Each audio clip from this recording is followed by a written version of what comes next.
আসসালামু আলাইকুম রহমতুল্লাহ। প্রিয় বিশেষজ্ঞ ভাইয়েরা, আমি এই মুরগির খোয়ারকে সিমেন্টে আটকিয়ে একটা পানি রাখার ব্যবস্থা করেছি এবং এখানে মাছ চাষ করতে যাচ্ছি। তো আপনারা পরামর্শ দিবেন কিভাবে এইখানে পানি নষ্ট না করে মাছ চাষ করা যায়।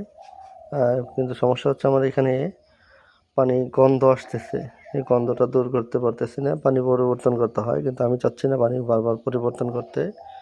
এখানে ট্যাঙ্কি থেকে পানি দেওয়ার একটা ব্যবস্থা করেছি, যেটা ফলে এখানে পানির বায়ু বাবল, যেটা এয়ার বাবল তৈরি হয়।